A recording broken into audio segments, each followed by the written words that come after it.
Good day, everyone.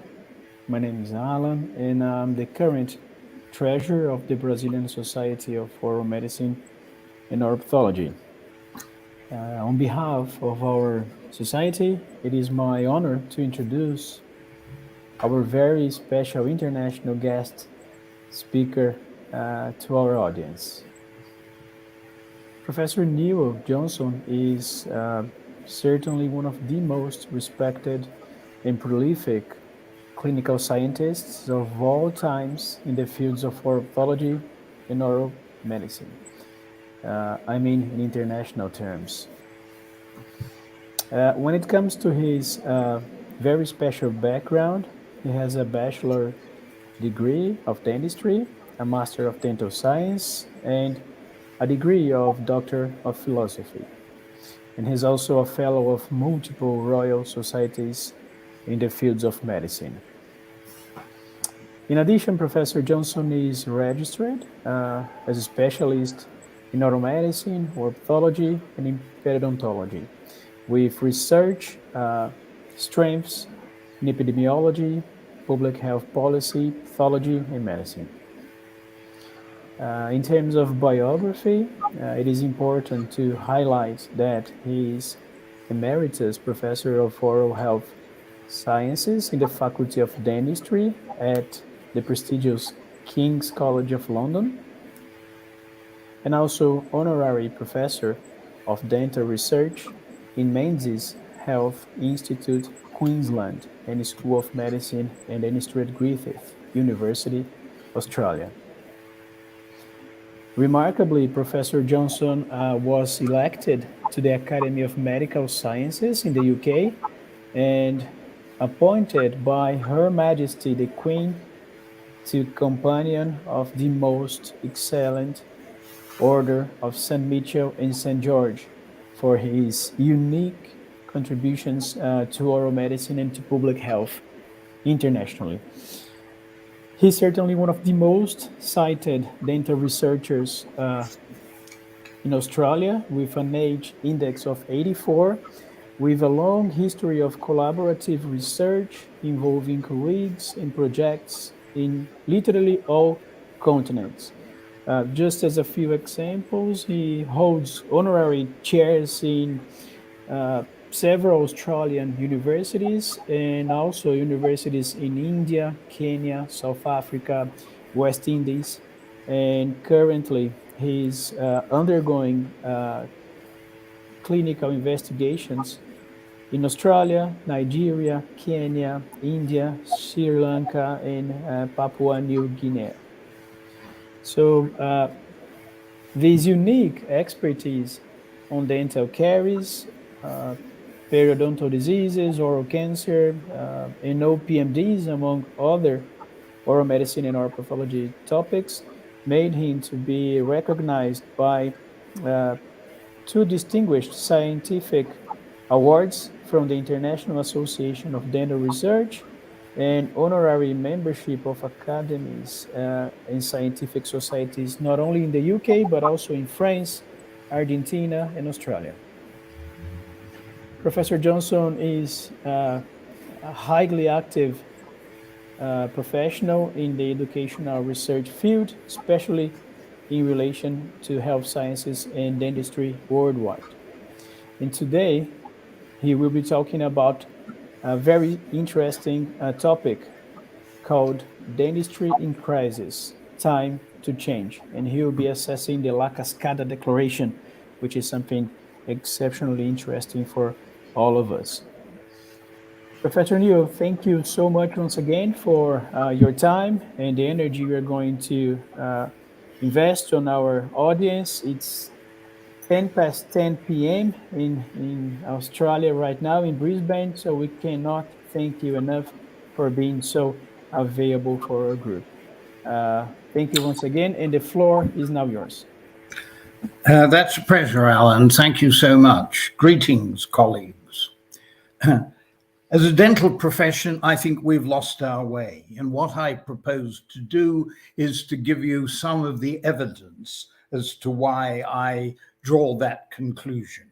As Alan has said, I'm quite active in many countries in the world, and this is a global problem. And Brazil is not exempt from it, and I will draw some of my examples today from Brazil. An important part of this, and you have used the La Cascada Declaration as a subtext to advertising this meeting. These are the Gang of Six who wrote that document, sitting in Professor Alfonso Escobar's hacienda in the Andes in Colombia. But of course, it's been publicized quite widely since then. And I can make the slides available to you later on. You won't have time to write everything down, or maybe you won't even be quick enough with your screenshots to capture every fact that I'm going to say. But these are 3 hot links to where the declaration itself is discussed in some detail.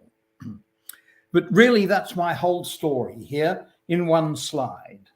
I think we should be inverting the pyramid, or at least using the pyramid using this pyramid. The pyramid of dental and oral health professionals that we have in most countries is upside down. You don't need to go to university for 5 years to learn how to prevent almost all dental caries and almost all periodontal disease, and to help your population be healthy and avoid cancer. And auxiliary personnel of various kinds can be used for these functions. And this comes from a British National Health Service exploration of the future workforce. And it argues that the simpler but more population-based preventative approaches don't need dentists, but many other cadres are capable of doing that. And we need fewer and fewer dentists as we get up the pyramid. And we need, of course, they're important, specialists like you and me, because people will get cancer, people will have trauma, people will need our medical advice, and we will need our specialist surgeons. But we have specialisms in dentistry around most of the world totally out of control, with too many numbers and insufficient support staff at the base of the pyramid. And Brazil is as bad as any other country in the world, as are many South American countries in going that way. Well, I don't expect you to take all the figures in. I'm going to put a lot of numbers in front of you tonight. But if you compare Brazil's approach to healthcare expenditure in general with these other countries, you will see that your proportion of GDP, which is spent, is far less than these other comparable countries. As a percentage of government expenditure, it's far less. You have less effective private health insurance. So the whole system of keeping people healthy in Brazil is significantly underfunded. Yet you have a dentist to population ratio, which is ridiculously larger than many other countries in the world. And I use the potentially insulting word ridiculously deliberately. This nice paper by Scott and Lois, going back a decade or more, really sets out what the ideal contributions, or attributes is the correct word in English, what the ideal attributes of an oral health care system would be. And it's in the direction of better prevention and health promotion with a workforce that's balanced to provide that. You have vast oversupply in dentists in much of South America, certainly in Brazil, and we have the numbers to compare the oral health workforce with these other countries. So in spite of the fact that you're underfunded, you're oversupplied with dentists. And the health outcomes here being measured simplistically by the mean decayed, missing and filled teeth at age 12, are very poor in Brazil compared with Canada, France, the United Kingdom and the United States. So simplistically, all these dentists you produce are not making the population's oral health better. So there had to be something wrong. There is a mismatch here. So we have to make history the severe and the common dental diseases. And I propose now really to talk a little bit about our most important dental diseases, but a little look at dental schools first. Way back in 2004, I was interviewed for the position of Foundation Dean of the dental school at Griffith University. It was the first new dental school in Australasia for 60 years. There have been 5 or 6 since, but nothing like the numbers that you in Brazil have spewed. And I showed this slide to the selection committee, amongst others. So a dental school's there to safeguard and maintain the oral and general health of the community, both of individuals and of the whole community. And I deliberately say general health. We're not just about teeth. And it's been obvious to me for many years that we will not achieve this with the drill, fill, and bill mentality. That's a common phrase we use in English. I'm sure you will grasp it. Too much of dentistry is drill a hole in the teeth, fill it up, and send the patient to bill. Cycle complete. A very unsatisfactory approach for a profession to take. So the conclusions up front are that I've said oral diseases are not under control worldwide. I'm going to show you a lot of data which establishes that. They're not managed successfully by the present structure of our profession, as I say. There are too many of us, and there is serious maldistribution. We mostly overtreat the affluent, the people who can afford to pay our bills, for considerable monetary gain. And we really have to reinvent ourselves to get population health and to earn the respect of the population. And I like to regard us as oral physicians, leaders of team care. And I am talking to the Brazilian Society of Oral Medicine. So, of course, we are all physicians. But I find it, even with my own students still, because I still teach actively in dental students in oral medicine clinics, trying to turn even the current population of undergraduates from drill, fill and bill tooth carpenters, as I call them, to proper physicians who investigate their patients properly and understand disease. So other aspects of this, you have heard the jargon, putting the mouth back in the body many times. It's jingoistic, but quite right. Lots of people use it. Oral diseases, in spite of us, are amongst the world's top public health concerns. And we have to look equally balanced at population-based as well as high-risk group strategies. And across health in general, the medical model has, in my view, largely failed all over the world, yet we go on reproducing it. I wonder if anybody you've read this marvelous book by the author Mary Otto. The book is simply called Teeth. She is a lay health journalist, and this is a devastating a devastating expose of the way the dental profession is constructed in North America, which allows people who are seriously ill and don't have adequate resources to suffer considerably, whilst dentists just make a lot of profit. It tells the history of North American dentistry and the University of Baltimore, the first dental school in the world, in a fascinating way.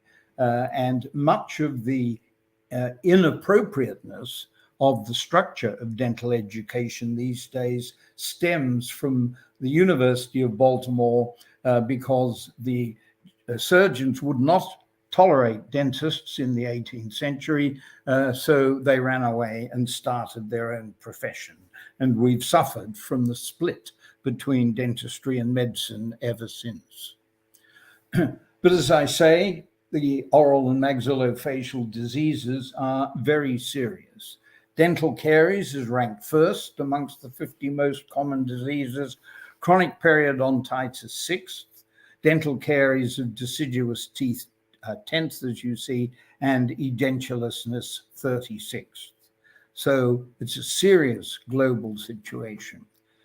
This slide, produced by the Fédération Dentaire Internationale, the World Dental Federation, estimating the number of people afflicted around the world by these 5 very common diseases.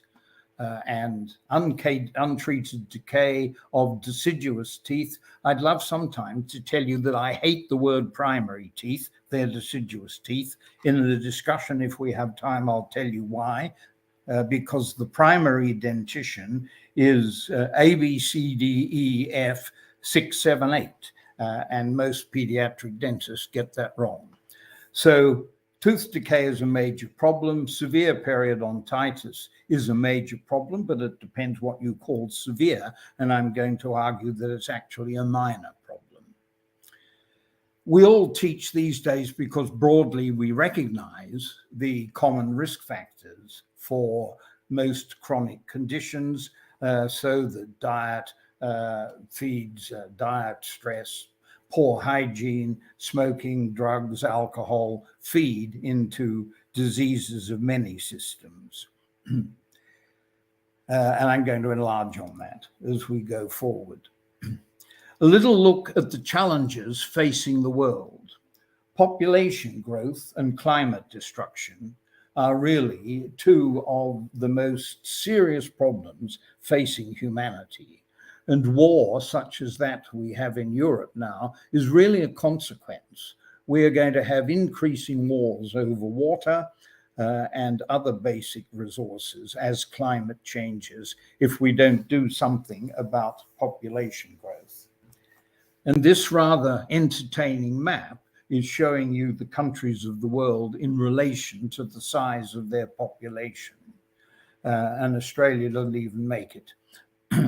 So South America is relatively small. As you know, the world is dominated by India and China, and the growth is almost entirely, most of the growth is in Africa. And thinking ahead, it's solving the problems of Africa and its poverty and its resources, which are exploited by other countries, is a major problem. So the population of Asia, now so huge, will taper off. Africa will expand enormously as we go into the next century. What are we doing to help Africa? I try, it's one of my passions. And this simply lists the countries in Africa with the fastest population growth, Nigeria and Ethiopia at the top. And this population growth and the poor resources lead to famine, conflict, displaced people, and there's always a war on the African continent somewhere. But what specifically is Brazil? You are the biggest country in South America. You don't need me to tell you that. You continue to have considerable population growth, although the growth rate is falling, but it still hovers between 1 and 2, and so the total population of Brazil keeps growing. Can you feed and keep healthy these growing numbers of people?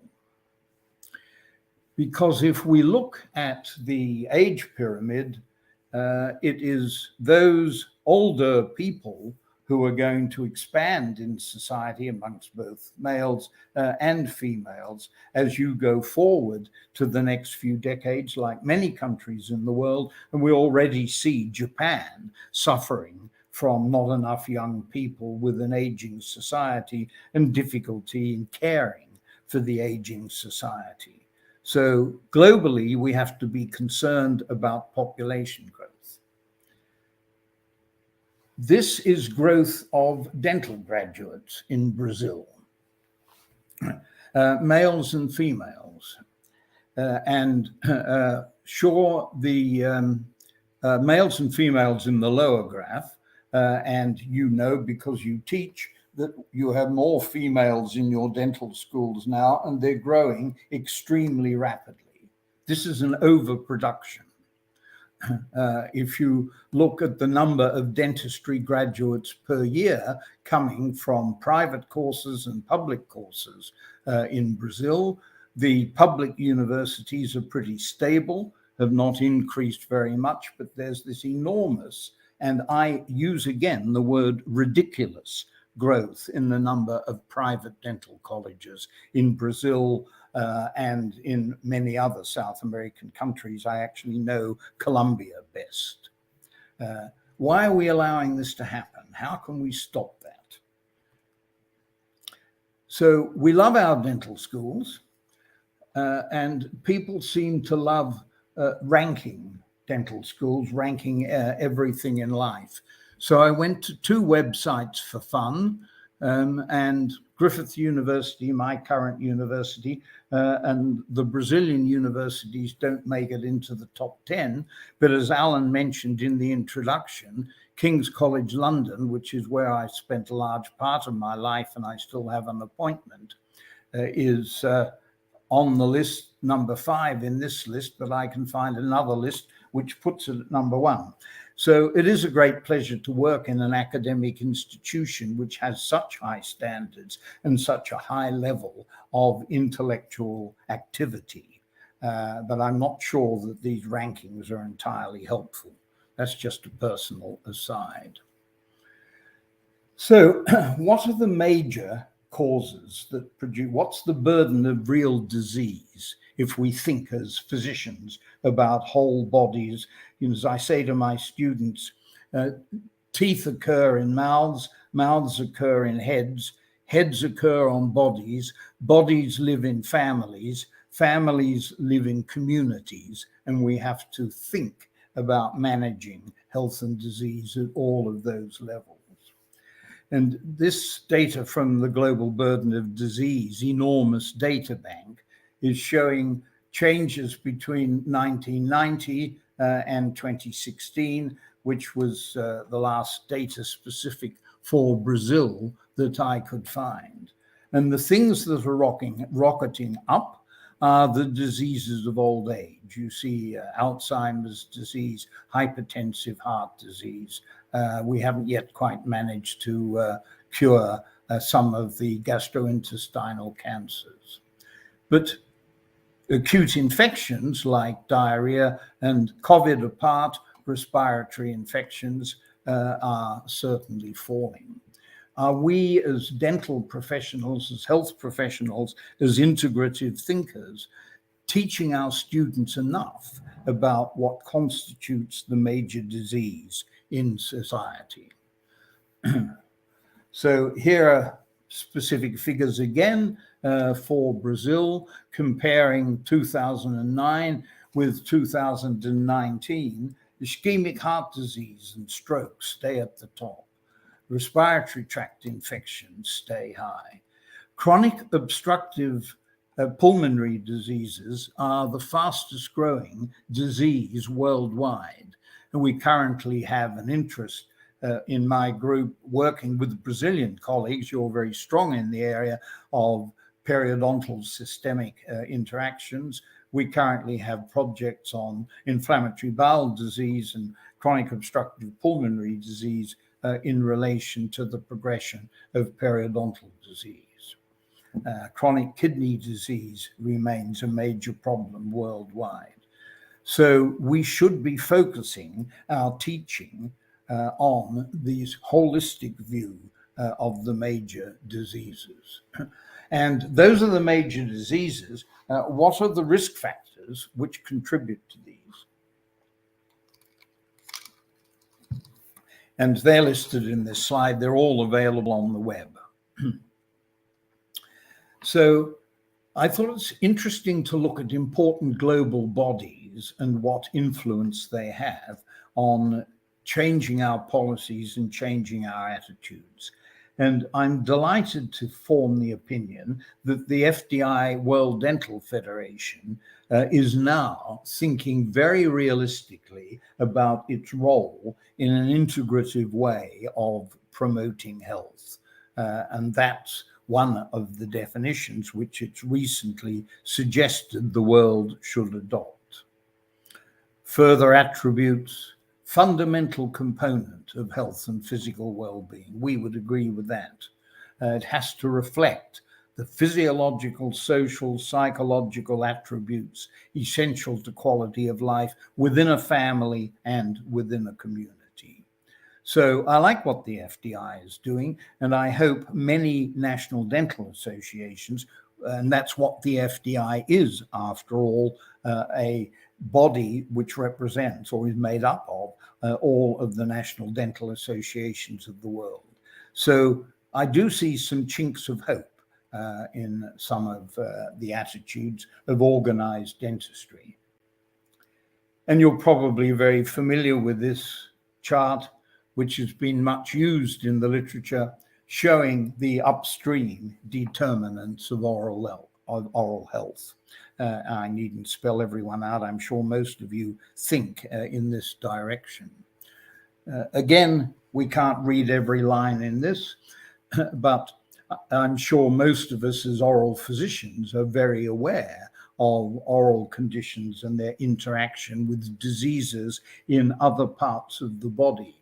The terminology we use is of itself dangerous. We keep talking about oral and systemic diseases as if they were separate, as if the mouth was not part of the body, but other parts of the body influence the mouth, and the mouth influences other parts of the body. Why do we call kidney disease a systemic disease or liver disease a systemic disease, and we don't call oral disease a systemic disease?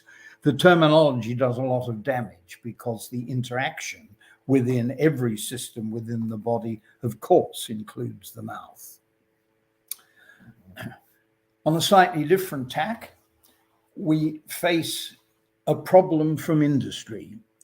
Be it the food processing industry is particularly dangerous at the moment, and I find it very worrying that bodies like Coca-Cola have in the past devoted a lot of their money to funding dental research.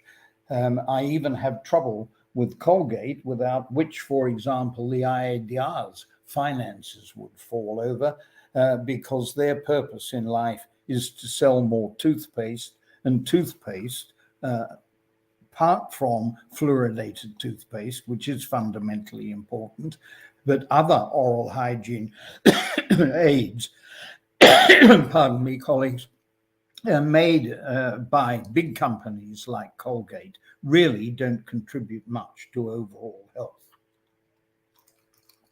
So we don't want to be funded by industry in our research. Time's marching on. I better speed up what I was hoping to say. I want to say a few things about all the major diseases. First of all, dental caries. If you take caries data from the global burden of disease, this chart shows in both prevalence and incidence of dental caries. The curve, as it increases in the deciduous dentition and then over adulthood in a permanent dentition, the situation globally between 1990 and 2010. The takeaway message is, globally, it hasn't improved. Despite of all these dentists in the world, we've not made an impact on the global prevalence and incidence of dental caries. And what we do too often is do excellent restorative dentistry and then throw the teeth in a bucket later on. This comes from Aubrey Shyam, a colleague passed away a few years ago, but who really led a lot of the critical thinking. And I was a disciple of his in London. And these are National Health Service data from several decades ago, but the situation is basically the same. Of course, with age, a total DMF rises across a population. And in adolescents here, not many of them are missing, and a few teeth are filled, and the remainder are healthy. But as the British population aged in the National Health Service, the filled teeth moved en masse to the missing teeth.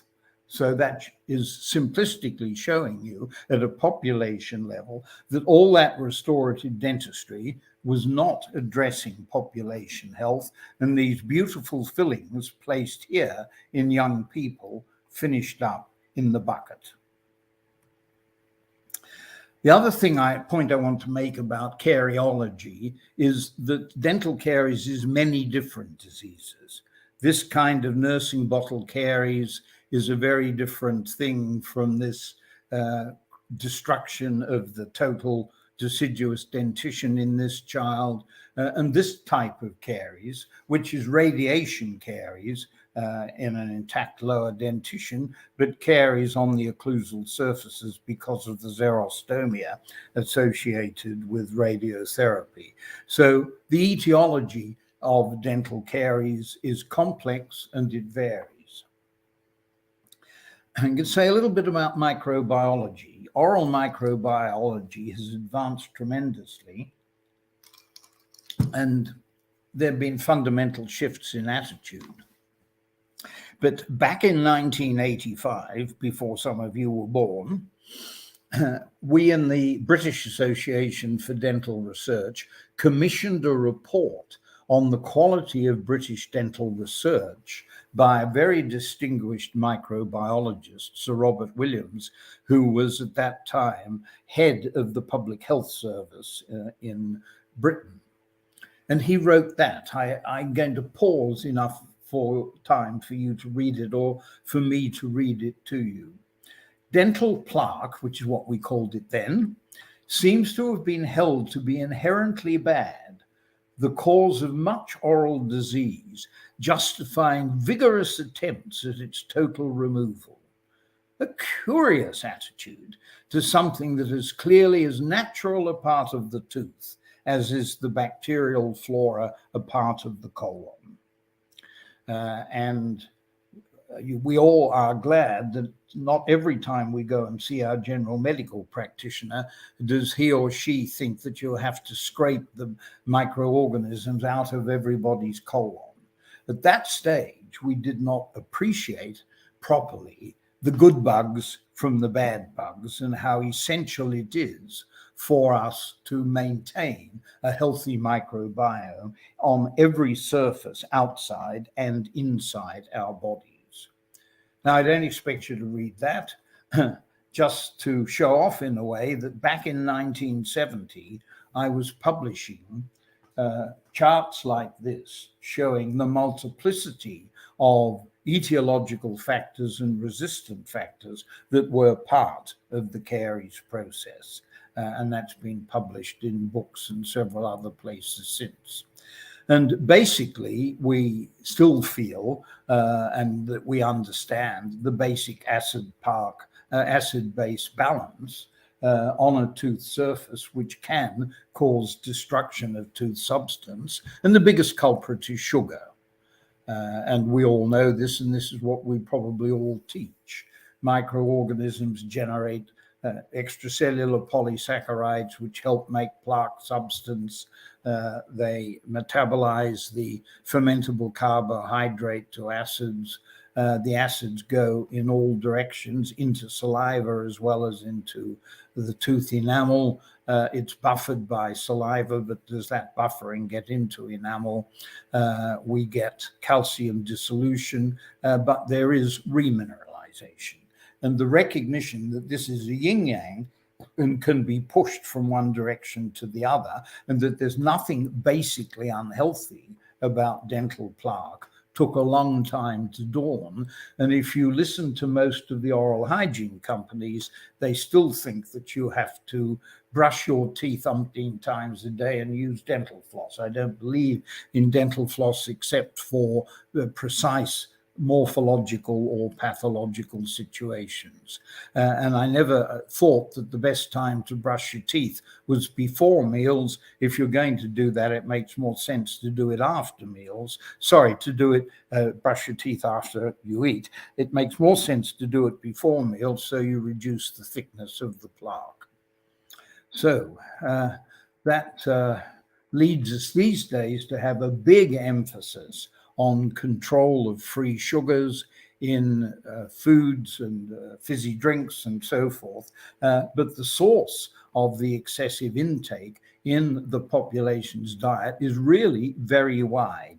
And it's not just sugar added to tea and coffee and carbonated drinks, but there is excessive sugar in almost everything, so many things in the human diet these days.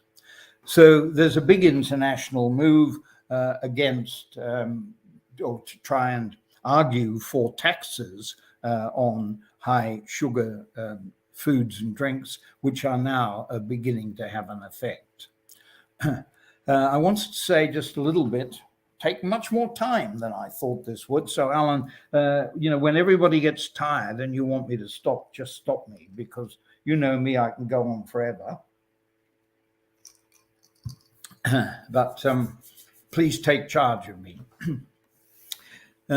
So when we thought that caries was all about Streptococcus mutans, and we and I inherited at the Royal College of Surgeons a program of vaccines against Streptococcus mutans, and I'd never do it now, of course, because Streptococcus mutans is not the only or even the major cause of dental caries. So what we regard now the whole ecology as of the oral biofilm as what really matters. And dental disease is a similar kind of ecological problem, such as acid rain destroying the forests or algal bloom on polluted rivers, or the extinction of the dinosaurs. They're all ecological catastrophes. The other point I'd make about dental caries is we don't often enough think of the defense of the tooth. And this sclerotic dentine, Fisher caries and these two we recognize, the sclerosis of tubules forming this translucent zone beneath caries is an important defense reaction of the living tooth, which we need to encourage. And if we teach our students to go in there with a burr rotating at 250,000 revolutions per minute, how do you feel when you're in soft caries where the bacteria are, and the difference between healthy but sclerosed dentine, which is resisting disease? And of course, we have systemic effects from dental caries. Say a couple of things quickly about periodontal disease. Global burden of disease looking again over ages and over time. Here again comparing 1990 with 2010 at the level of tooth attachment loss and of severe periodontal disease. The prevalence and incidence has hardly changed over decades, in spite of all the efforts of the dental profession. And of much epidemiology, I've always been impressed by some of the Swedish studies, which have looked for decades, cross-sectional studies. In this example, 4 cross-sectional surveys, 1973 to 2013. The takeaway message is, apart from that small group of individuals who really do have severe disease, and in my view, that is because they have an immune defect, despite having easy access to treatment by periodontal specialists, the disease pattern has hardly changed over decades. So periodontists are not making the population healthy. I'm going to speed up a little bit. And there are many different kinds of periodontal disease, and as oral physicians, we know that perfectly well, that periodontitis is not a single diagnosis. I hate the current expert group definitions of the periodontal diseases. The periodontitis is no such thing as a single disease. It is a range of different diseases, and this is certainly periodontitis. This is a child with leukemia, and we all see these cases. This is certainly periodontal disease of a very dramatic kind, and this was one of the first HIV positive patients I saw in the 1980s, in the early days of the epidemic. So we have to think like physicians. We have to bring our knowledge of pathology to bear. I've always been fond of quoting this paper, goes back a fair way, 1985, as you see, from a study in rural South Africa.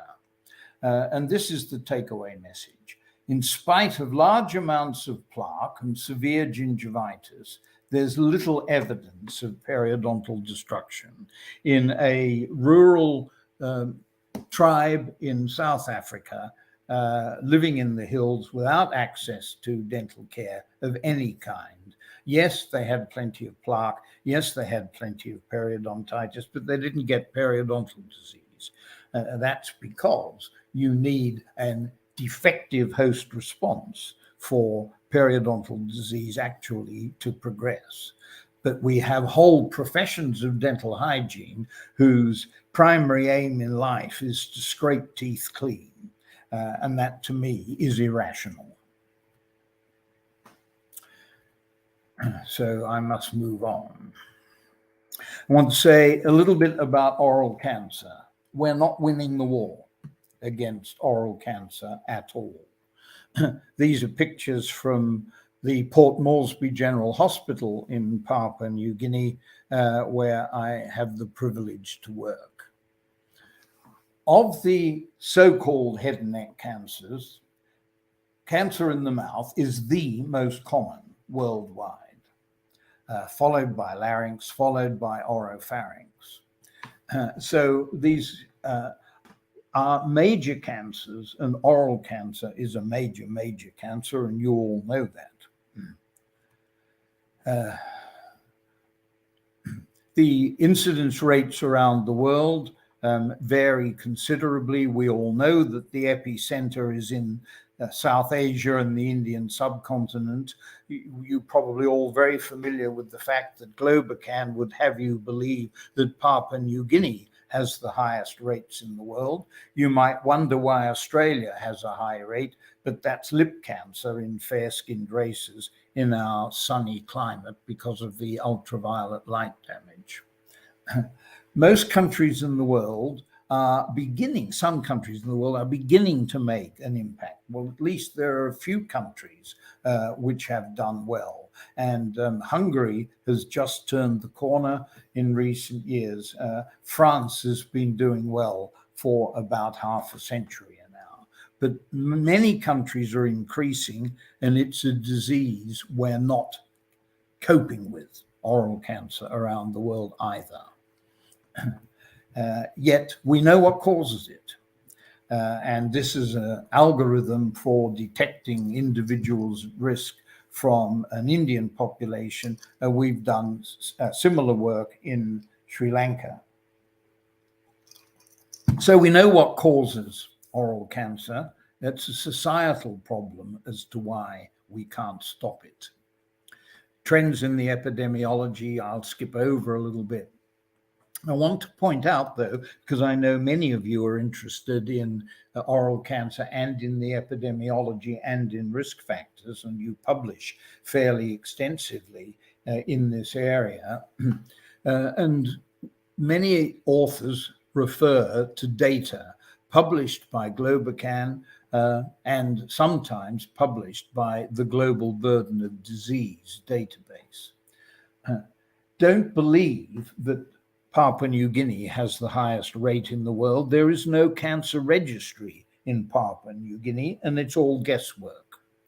And at the moment, where these data are just about to be submitted for publication, we compared the global burden of disease data for lip and oral cavity cancer with that in Globocan.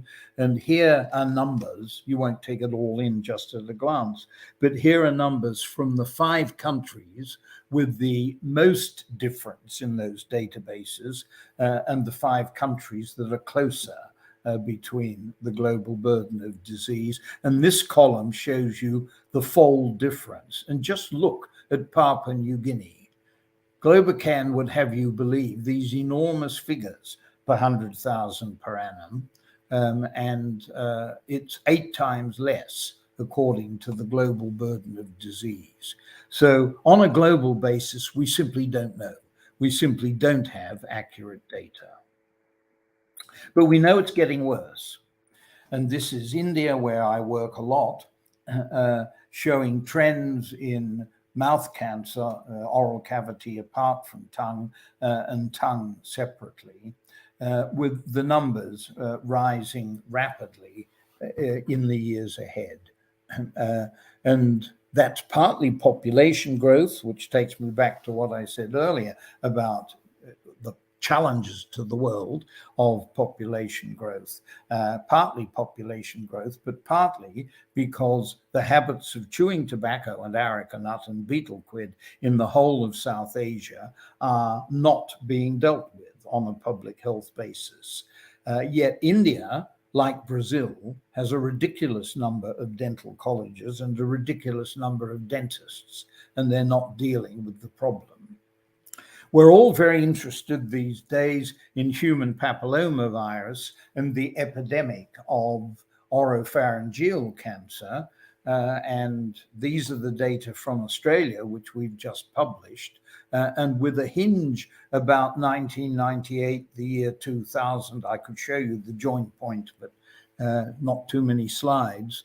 Look at the rate in men of oropharyngeal cancer, which is rocketing up. And many people assume that's all human papillomavirus. Human papillomavirus is responsible for a big component of that lift, but tobacco and alcohol, chronic users, because people in their 50s, 60s, 70s, and 80s are the people who are getting the disease. We still have a wave, a cohort of traditional causes. But this is a major global problem. And I'm sure in many of your labs, you have research programs looking at HPV. I have a good group that I work with at Griffith University. So we know what the risk factors are. And you could all list them just as easily as I can. I'm not going to go through them one by one, but because we know, why aren't we doing something about it? And the dental profession is not making an effective component. I can't resist the temptation to quote what I call Johnson's law of cancer, in particular of oral cancer. Cancer is a chronic systemic disease. It affects the whole body. And you don't cure a systemic disease by simply cutting off a part of the body. So a glossectomy, a mandibulectomy, a maxillectomy for an oral cancer is not curing the patient. We need systematic, comprehensive treatment. And these chronic diseases require lifelong management. I don't believe there is any such thing as a cure, really, for any head and neck cancer. And one of our current research projects, interestingly, is focused, and there is a big literature, of course, on quality of life in oral cancer and oropharyngeal cancer patients. And we have very good transoral robotic surgery these days to deal with this epidemic of oropharyngeal posterior third of tongue cancers. And they're equally treatable by immunoradiotherapy, what we have yet to measure properly, and it's a new study I'm just getting up, is the quality of life comparing these two treatments one with another. So we have to understand the driver mutations of each individual cancer. We have to unravel the nature and efficacy of the host response. And we are therefore firmly in the age of individualized therapy. And there is a massive amount of information on the genetic changes in head and neck, as well as cancers all over the body. But in spite of these vast global databases of genetic change, only about 10% of those changes are currently druggable. It's made a major impact on lymphoma, of course, and on leukemias and on breast cancer, where detecting the genetic drivers enables focused chemotherapy. But it doesn't yet work for oral cancer and cancer of the head and neck. I don't want to take too much more time to take you through this line by line, but we wrote that declaration at a meeting in Chennai, a city in South India, at a meeting back in 2010. And that summarizes what we know about oral cancer. And in fact, we know enough to prevent that disease.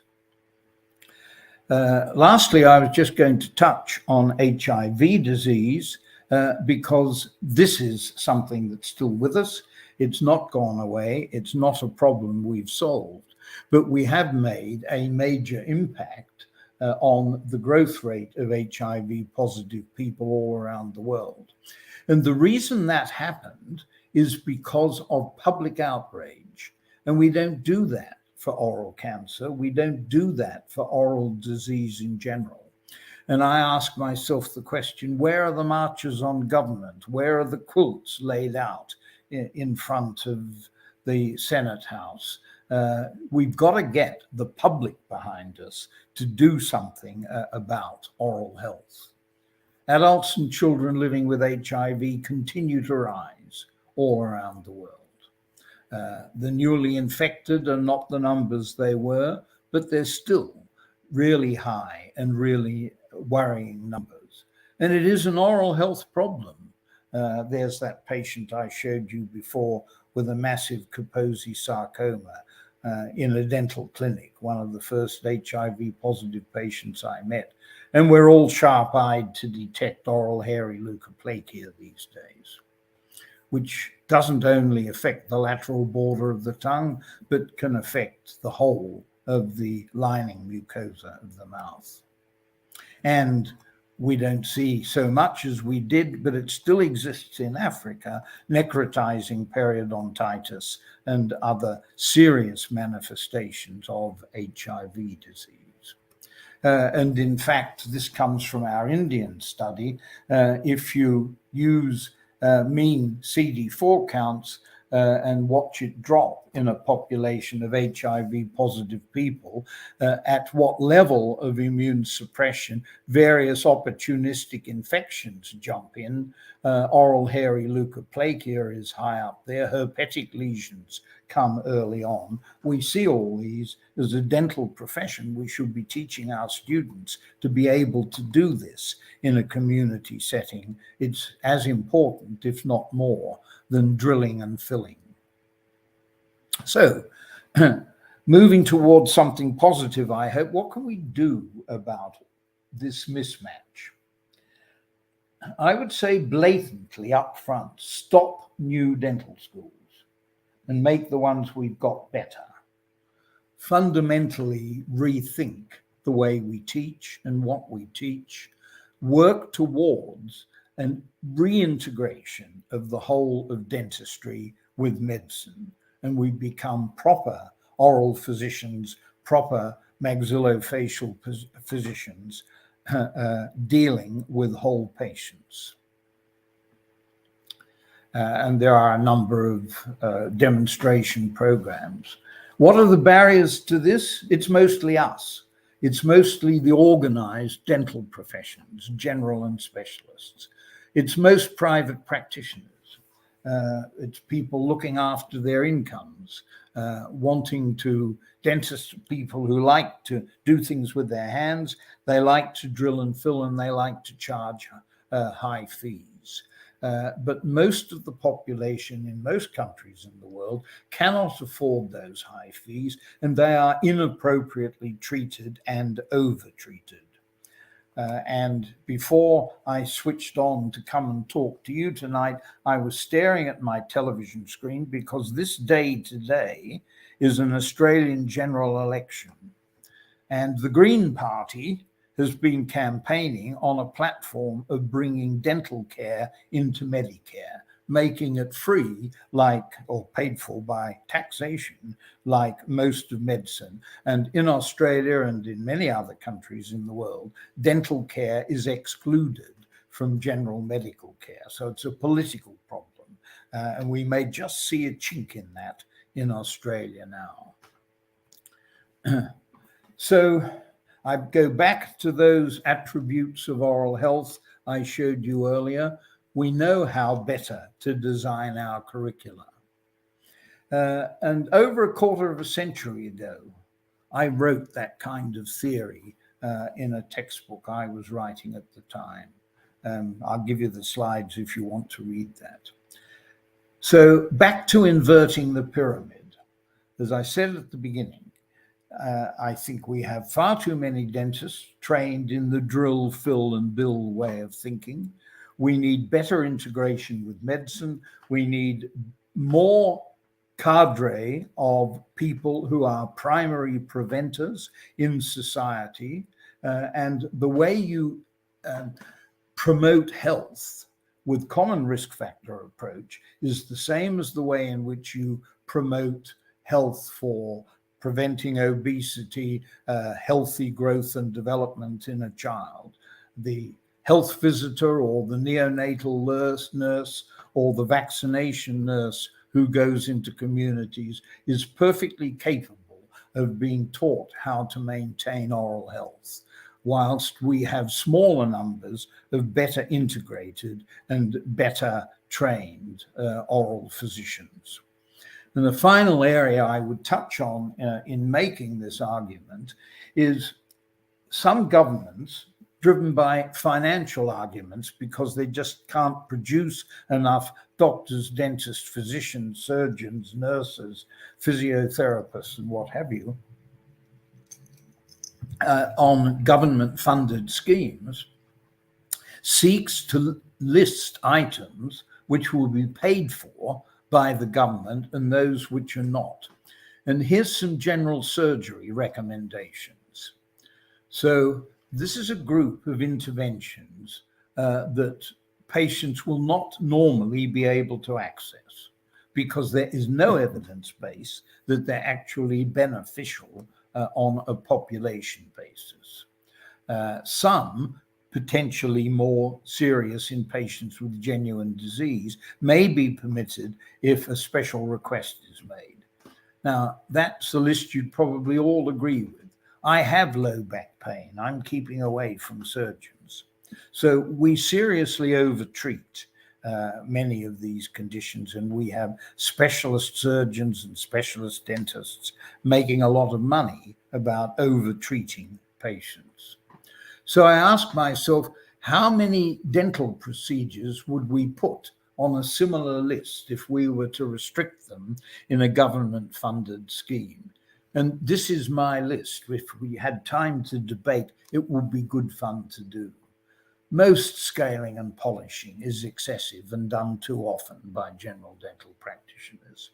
Antiseptic mouthwashes are very dangerous because they damage the good bugs as well as they damage the bad bugs. For a short period for wound healing or after surgery or after periodontal treatment, it makes sense. We oversell things like dental floss. We oversell mucogingival surgery. Big debates about prophylactic removal of third molars. Many orthodontic procedures would not be justified on a keeping a population healthy basis. I would also say most temporomandibular joint surgery. Well, we oral physicians like to treat our TMD patients conservatively, I'm sure, and keep away from a surgeon if you've got temporomandibular joint problems. Rarely does that benefit from surgery. So the evidence-based medicine movement, the evidence-based dentistry movement still has a long way to go, and we should be teaching our students to be critical in what they accept. In fact, the Americans did make a step in this direction of, I think they'll go back that slide, they called it the choosing wisely back last decade. Robert Wyant was part of that group. And they made a list for clinicians and a list for patients of good advice, do's and don'ts. So these are the don'ts for clinicians. And these, out of all our vast knowledge of oral biology, is the list of good advice to patients. Well, I write, what an absolutely feeble list that is. Use toothpaste with fluoride, okay. This is wise.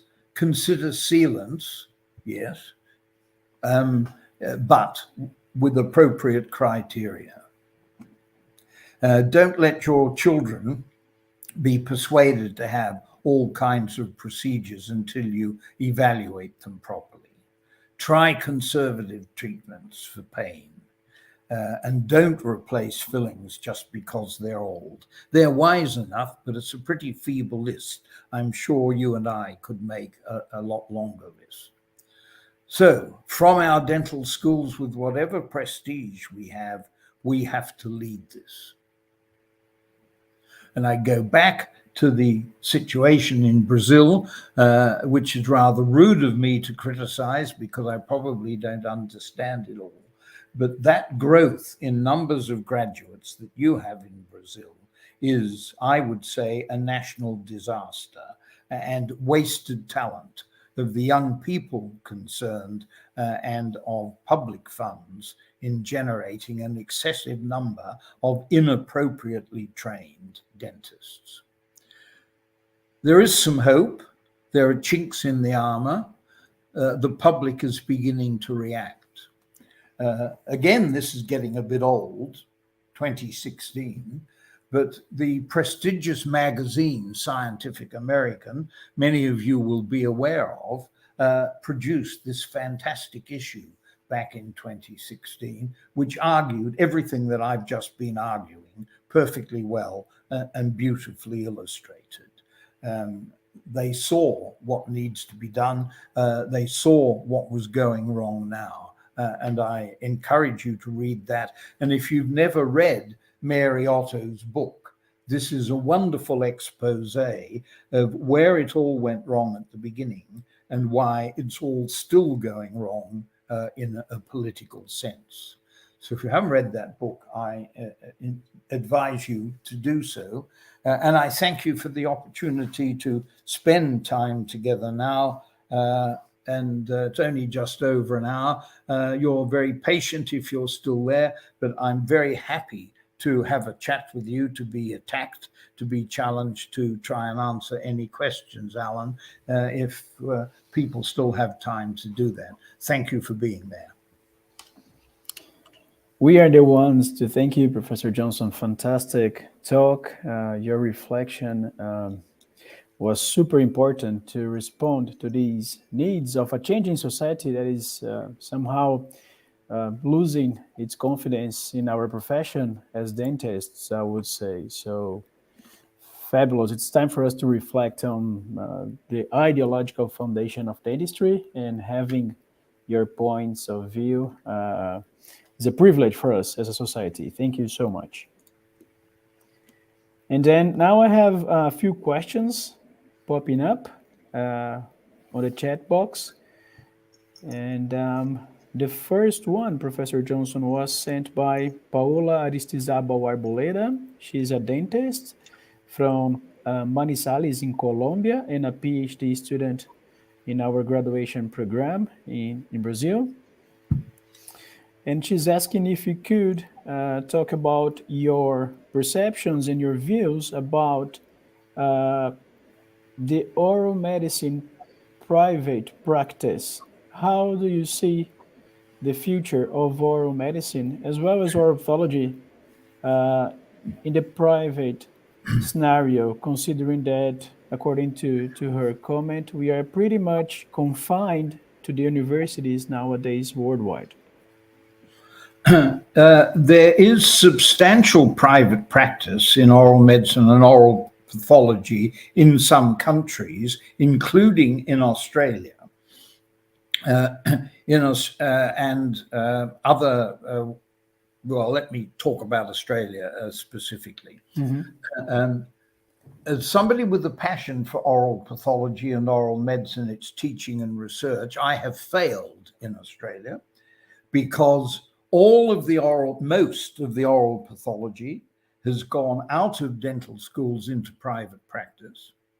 As a result, the education and research opportunities are constricted. Oral medicine has a modest number of private practitioners in the big cities, and that's true in North America, it's true in much of Europe.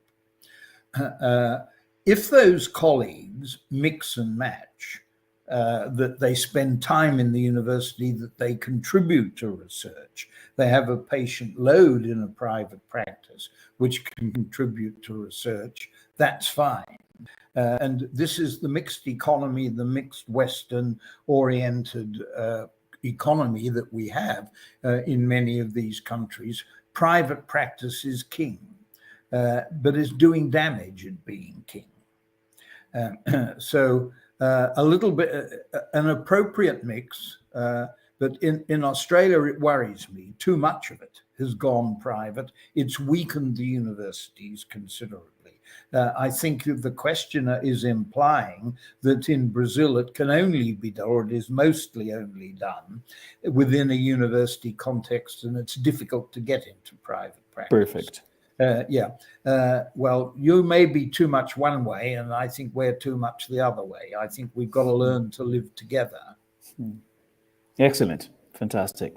I would say that this is not only the local scenario in Brazil, but in most of Latin America. Both specialties are really concentrated in public universities. That's it. Thank you. Fantastic. In public universities. So yes, if in that's public, the case, the private universities are falling short in educating oral medicine, oral pathology, and not just our focused specialty, but they're falling short in educating the integration with medicine, a holistic view of health and population health. I suspect, I know the Colombian situation a little bit, much better than Brazil. As I see some of the private universities, they're just teaching, drilling and filling, and get out into practice and make money that way. And in fact, I can see a banner across the street in Medellin advertising the implant practices along this street. Come and we'll give you the shiniest dental implant at a huge price. And the need to replace missing teeth with implants is a manifestation of failure. It's always bothered me that the first thing many dental schools teach students is how to extract teeth. That's a demonstration of failure.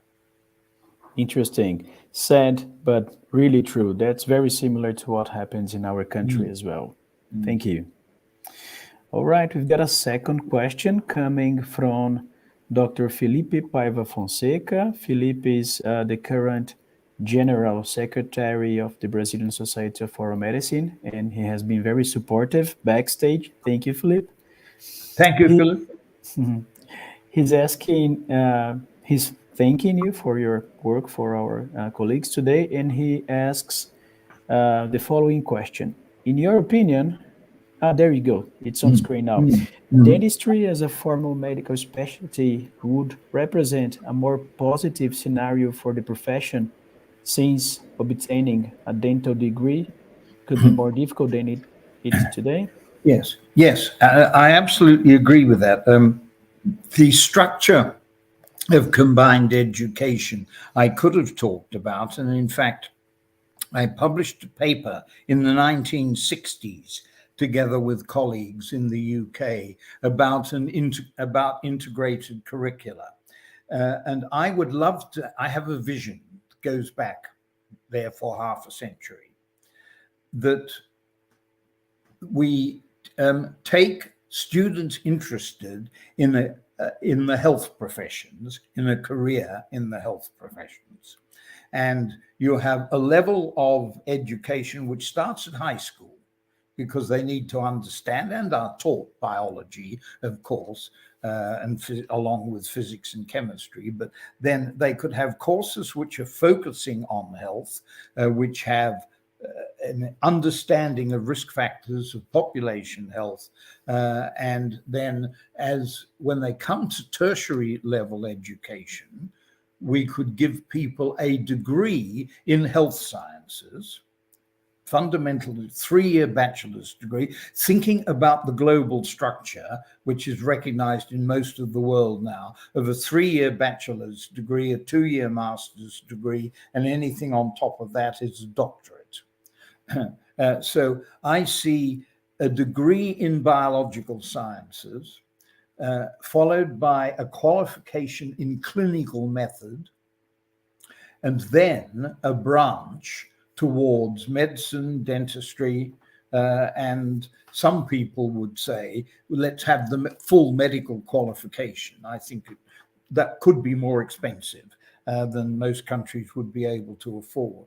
But ideally, what I'm building towards there is that oral and maxillofacial health and disease is then the same kind of specialty as is ophthalmology or renal medicine or dermatology, on the basis of a degree in clinical method. And I'd like to see general medical practice on that level, so that you're not necessarily, the only way to become a doctor is to get a degree in everything. You know, the classical degrees are Bachelor of Medicine, Bachelor of Surgery, which gives you the right to do anything. And then they build the specialist on top. So this needs some diagrams to explain, but basic clinical sciences, biological sciences, clinical method, and then a branch. And I'd like to see dentistry on an equal footing with dermatology and other medical specialties, yes. And there is some hope, certainly in bringing dentistry and medicine back much closer. I've not managed to pull it off completely in Australia, but Harvard is doing quite well in this direction at the moment, and they're running quite a lot of initiative ideas, and a number of universities are doing it, beginning to anyway. Terrific. Philip is adding a comment to this discussion. He says that there's a clear growing interest in the aesthetic practice in dentistry, while there is a significant decrease in the space dedicated to basic disciplines like pharmacology, pathology, histology, why not say neuromedicine? So could you comment a bit more about this tendency, please, including if this tendency is also happening in Europe, America, Oceania, and so on, please? It's absolutely worldwide. And I'm ashamed that it's happening, and I'm ashamed that I haven't been able to stop it in my own university even. I was attracted to the philosophy of Griffith University as a brand new school. I was born in Melbourne, and my first degrees are from Melbourne. I grew up in Australia. I was then 40 years in the UK. In the academic and National Health Service systems. And at the age of 67, I applied for the job of Foundation Dean, because I'd been teaching dental students for 50 years, and I thought I might have learnt something so I could start a new dental school. And what attracted me was going back to my country of birth. Queensland's a very attractive place to live, but mostly because the university had a vision at the beginning to bring at least the oral health professions together. So we gave a degree in dentistry, we gave a degree in oral health therapy, we gave a degree in dental technology, and we taught teamwork. These people worked together. The dental technology students would be in the clinic when a bite registration was taken for dentures, and then would be carrying out the laboratory procedures and so on. We never got the medical integration as strong as I wanted it, but the professions within dentistry were fully integrated. And some of you may know the cliche, the family that prays together stays together. Sometimes people say that in English. I used to say the family that learns together stays together, the professions that learn together stay together. And we were hoping to build much better understanding between the professions within dentistry.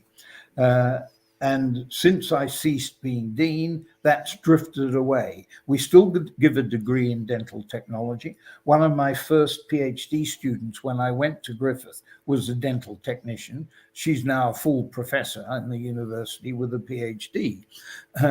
So we have certainly had some successes, but they backed off all of the integration with oral health therapists, for instance, and that was a financial argument. They were not carrying out such advanced procedures that earned such big fees, and they were costing the university money. So to do this properly does require investment. Another remark, which may or may not amuse you, but I would say, wouldn't I, that things have gone backwards since I ceased being dean, because what they say of former deans is former deans never die, they just lose their faculties. So I hope in the intellectual sense I've still got some faculties left, but in terms of influence over the university faculty, I've lost that. Very interesting. I see. Well, it's pretty much an international issue. As you said, there are several colleagues sending messages saying that it is also happening in their countries. I mean, people are removing pathology and oral medicine from the curriculum and giving more space to aesthetic disciplines and so on. And there's this recent publication, Professor Johnson, on the British Dental Journal, performed in Canada, showing that dentists they do not express much interest in the patient's illness, and not even in the understanding of the life or medical histories. I mean, of their patients. So instead, they are very connected to those old identities of dentists as an artist, or even being connected to the business part of the profession, trying to make very fast appointments. And so this is pretty much something that is affecting everyone. It's a universal problem. And how are we going to solve this? Organized dentistry is a barrier, I think, because too many people think this way. We've got to reform the educational process. I've always felt if we produce graduates who have the kind of philosophy that you and I are sharing now, that one hopes would make a wave through the profession. But my ability to do that has proven ineffective. And I am having in my own university a big fight to get enough teaching of oral medicine and oral pathology into the curriculum. And I'm not responsible for it. Except that we're short-staffed, and I've been asked back for the last 2 years. I'm teaching a day a week of clinical oral medicine with final year dental students, and I am appalled at how much they never knew or how much they've forgotten, of biochemistry, of physiology. They are absolutely terrific in the way they handle patients. They're very courteous, they're very efficient. They present great personalities to their patients, but they've forgotten a lot of basic medicine, or never knew it, or were never taught it in this generation. What to do? What to do? We need a global movement, and there are chinks, which is why I referred to that Scientific American document. Several universities are thinking this way. Harvard is leading a number of American universities. King's College, for all the accolades it gets, is very strong in every aspect of research. But I still suspect that the students are coming out a bit narrow-minded, like you say. But we have such a big academic staff and such a big PhD program that there is excellent research going on in all of these areas. Yeah. Excellent. Well, I know it's very late in Australia now. Have you got time for one last comment? Sure, sure. Thank you. Fantastic. Well, this is actually coming from myself. During the preparation of the IARC handbook on our cancer prevention, which I had this privilege to be part of the working group with you, not shoulder by shoulder, by screen, right? As we say nowadays. I remember that you guided that discussion of the relevance of using the term OPMD rather than pre-malignant or all those old other terms. And you preferred to use the OPMD term because you were focusing in the patient as a complex person, smoking people, drinking people, and so on. So you were Correct. trying to show us that we should try to expand the term towards the person, not only the lesion. Yes. So that was fantastic to hear because you are the one who came up with this idea, and everyone is using it nowadays, even the WHO collaboration group. So could you Yeah. talk a little bit more about how you developed this concept? And I think this is very connected to the issue that we are discussing today, in the sense that we're talking, could the mouth finally return to the body? Yes. Somehow you managed to put this in this term. Can you talk a little bit about it, please? Yes, well, you've explained it very well. Saman Walnakulasuriya is absolutely central to this. He and I have worked closely together for decades now. In fact, I met him in Sri Lanka and in South Asia in the 1970s when I was beginning to develop an interest in oral cancer. And he had done excellent work screening populations for oral cancer and for early signs of what we then called pre-malignant lesions. And he subsequently came to work with me in my department in London, and we were together for several decades. And we founded together the WHO Collaborating Center in Oral Cancer. So in 2004, we had an international workshop of invited people. We met in London. And it was there that we created this terminology. And the first paper describing it was published, I think, in 2005 and reinforced last year when we met again as a follow-up meeting in Scotland, perchance. And our thinking behind the terminology was really, as you have said, if you say it's pre-malignant, you imply that you're on an inevitable path to malignancy if the patient lives long enough.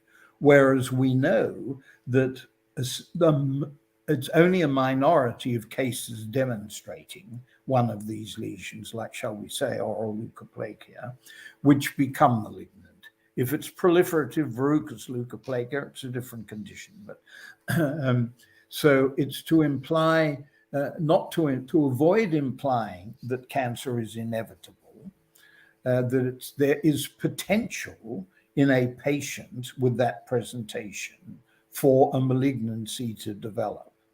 And we don't focus on the lesion, we focus on the whole body, as you say, and as I emphasized in my lecture, that I call oral cancer a systemic disease.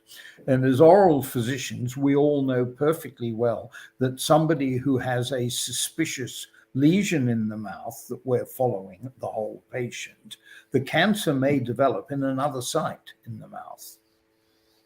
And oral submucous fibrosis, perhaps you don't see it in South America much, so colleagues may not be so familiar with that. But that is a potentially malignant disorder in which the whole of the upper aerodigestive tract is at risk.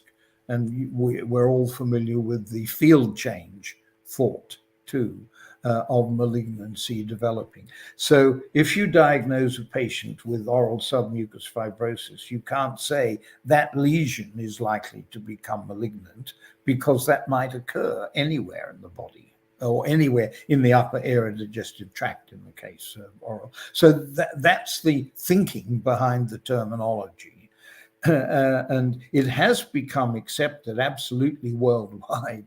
And I smile because I almost can only hear it with an Indian accent, because India as a country, which I know and love well, has too many dental schools, but so many of these disorders in the population. And every dental student or every graduate student is talking about opium gisa in what I call an Indian accent. It's almost the only way I can say it. Anyway, I'm getting gossipy. That's the thinking that went behind that. And I'm sure most colleagues are aware of the special issue of the journal Oral Diseases, which came out of that symposium recently. But if you look on PubMed, you'll find the papers very easily, whole series of papers and systematic reviews. But the first paper in that clearly defines what we regard, the expert group demanded, as an OPMD. And there were several Portuguese as well as Spanish colleagues involved in that. So it probably exists in Portuguese as well. It does, yeah, absolutely, yeah. And there was this Brazilian colleague that was part of the group in Scotland, right? Yeah. We've got a young lady, yes, that's right. Exactly. And also some colleagues from Portugal. So, yes. All right, Professor Johnson. Well, I'm very honored for having this opportunity to record your talk permanently to our society members to watch. It's definitely time for a change, and having a roadmap in this sense is something really important to our country. Thank you so much. Yeah, and I know that you and Daniel Brandisi from Argentina and a little group from several South American countries are looking to form some kind of consortium to try and take these ideas forward. So very happy to contribute to that. And thank you. You're central. You're central to this group as well. Yeah. By the way, Daniel just sent us a message thanking you for all your contribution to this field. And there are several friends of yours sending messages through the chat box, thanking you. Some colleagues from other parts of Latin America as well. Everybody's just thanking you and sharing good words about your legacy. Thank you so much, Professor Johnson. Can you tell me how many people were logged on? We've got 42, 41 at some point. It's just going up and down, but I can share with you after the conclusion of the talk the entire movement we had. But at some points we had a little bit more than 40 people watching you live, and as we expect, throughout the next months, hundreds of people will certainly watch it because it's going to be permanently it goes up on the web. Saved. Yeah. Exactly. Yes. All right, Professor Johnson. One last time, thank you so much for your contribution to our society. I just wanted to thank our president, Dr. Agda Miranda. She couldn't be here today, but I would like to mention her name for supporting our activities. And we hope to have a future opportunity to bring you over to Brazil and to have you among us personally in the future. Thank you so much once again. I appreciate it. Okay. Thank you, colleagues. Thank you. I must now go and see who has won the Australian election because this matters for health. It matters for climate. You will all be aware. The right wing says Australia contributes less than 3% of carbon in the world. So why should we stop burning coal? That's what the right wing government says. And the left wing is trying to bring dental care into Medicare. So it matters who wins. What a difference. What a difference. Well, best of luck. Best of luck, Professor Johnson. Okay. I'll see you. Thanks again. Appreciate it. Bye. Eu gostaria de agradecer aqui a todos que estiveram conosco, agradecer a equipe NetWish que nos apoiou durante a transmissão mais uma vez, agradecer a professora Agda Miranda como presidente da Sociedade Brasileira de Estomatologia e Patologia Oral, o professor Felipe Paiva Fonseca como secretário-geral, que também trabalhou muito para que tudo hoje corresse bem, e nós seguimos aqui então atentos a vocês, e lembrando que daqui a algumas semanas nós daremos continuidade às atividades de convidados especiais falando para o nosso grupo. Muito obrigado e um bom final de semana para todos.